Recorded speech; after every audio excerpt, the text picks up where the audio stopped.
आप लोगों को ये मालूम है, विदित है कि हमारी पार्टी की रही सरकार ने यहाँ गरीब एवं भूमिहीन लोगों को खेती करने के लिए काफी सरकारी फ्री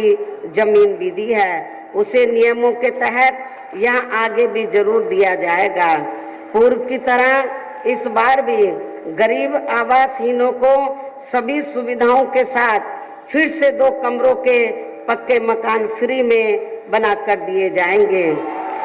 साथ ही पूर्व की तरह देहातों व शहरों आदि को भी सभी जरूरी सुविधाओं से विकसित किया जाएगा। इस प्रकार से ऐसे अनेकों और भी ऐतिहासिक कार्य किए गए हैं जो सरकार बनने पर आगे भी किए जाएंगे। साथ ही किसानों को भी किसी भी मामले में निराश नहीं होने दिया जाएगा। इतना ही नहीं बल्कि पूर्व की तरह इस बार भी सरकार बनने पर यहाँ दलित एवं अन्य पिछड़े वर्गों में जन्मे अपने महान संतों, गुरुओं व महापुरुषों आदि के सम्मान में भी कोई कमी नहीं आने दी जाएगी। इसके अलावा आपके मिर्जापुर मंडल की जो भी यहाँ स्थानीय समस्याएं होंगी तो उन्हें भी दूर करने का पूरा प्रयास किया जाएगा। इसके साथ साथ केंद्र व यूपी सरकार के भी विवादित नियमों व कानूनों को यहाँ लागू नहीं होने दिया जाएगा। इसके साथ ही बीएसपी की सरकार बनने पर यहाँ बीजेपी व सपा आदि के शासनकाल की तरह कानून व्यवस्था को किसी भी कीमत पर खराब व लचर नहीं होने दिया जाएगा तथा हर स्तर पर यहाँ कानून द्वारा कानून का राज ही कायम किया जाएगा। जाति व धर्म के आधार पर यहाँ लोगों का किसी भी प्रकार से शोषण व उत्पीड़न आदि नहीं होने दिया जाएगा, जैसा कि वर्तमान भाजपा सरकार में हो रहा है। खासकर कानून व्यवस्था को बेहतरीन बनाने के लिए विशेष अभियान के तहत जाति व दलगत राजनीति से ऊपर उठकर यहाँ गुंडों, बदमाशों, माफियाओं व अन्य आपराधिक एवं अराजक तत्वों को भी जेल की सलाखों के अंदर ही भेजा जाएगा, जहां मेरी सरकार में इनकी जेल के बाहर नहीं बल्कि जेल के अंदर ही सही जगह होती है। इतना ही नहीं बल्कि वर्तमान भाजपा सरकार ने जाति, धर्म व राजनीतिक द्वेष की भावना के तहत जिन लोगों को खासकर धरना प्रदर्शन आदि के नाम पर जबरदस्ती गलत धाराओं में फंसा के उन पर अनेकों केस चलाए हुए हैं, तो उन मामलों की भी सही से जांच करा के उनके केस भी खत्म कर दिए जाएंगे। इसके साथ साथ प्रदेश में खासकर शिक्षा के क्षेत्र में व अन्य और विभागों के भी कर्मचारी जो आए दिन अपनी मांगों को लेकर धरना प्रदर्शन एवं हड़ताल आदि करते रहते हैं, तो उन सभी मामलों को निपटाने के लिए एक आयोग का भी गठन किया जाएगा और उनकी सही मांगों को मान लिया जाएगा, जिसमें कर्मचारियों की पुरानी पेंशन व्यवस्था को भी जरूर लागू किया जाएगा। इनके अलावा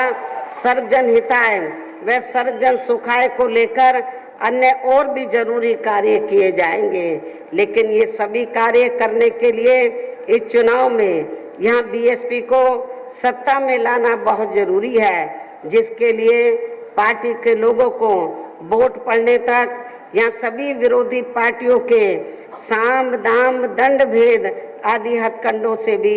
जरूर सावधान रहना है। और इस मामले में विरोधी पार्टियां चुनाव होने से कुछ समय पहले व चुनाव के दौरान भी अपने अपने पक्ष में हवा बनाने के लिए खासकर मीडिया व ओपिनियन पोल एवं सर्वे आदि का जो बड़े पैमाने पर गलत इस्तेमाल करती हैं, वैसे भी बीएसपी कहने में बहुत कम बल्कि कार्य करके दिखाने में ही ज़्यादा विश्वास रखती है।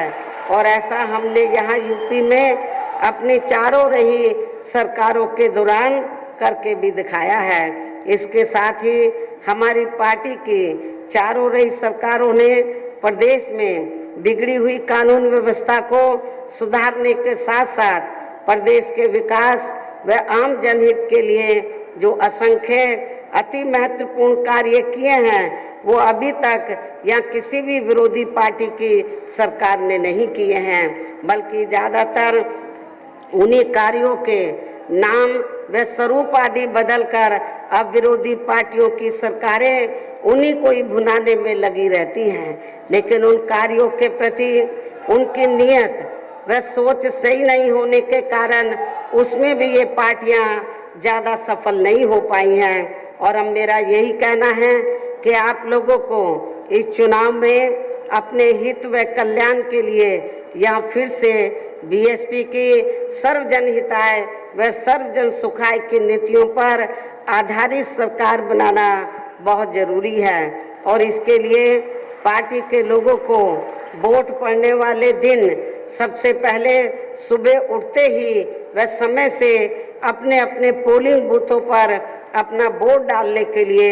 ज़रूर जाना है। और इस मामले में हमारी महिलाएं भी पुरुषों से पीछे नहीं रहेंगी, जो बड़ी तादाद में यहाँ मुझे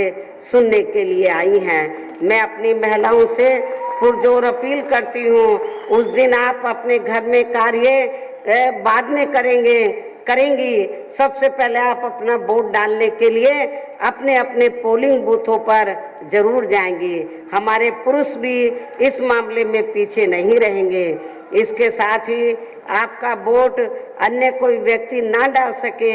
इसका भी आप लोगों को खुद ही ध्यान रखना है। इसके साथ साथ अपनी पार्टी का कोई भी वोट पड़ने से ना रह जाए तो उसका भी पार्टी की हर पोलिंग बूथ की कमेटी को विशेष ध्यान रखना है।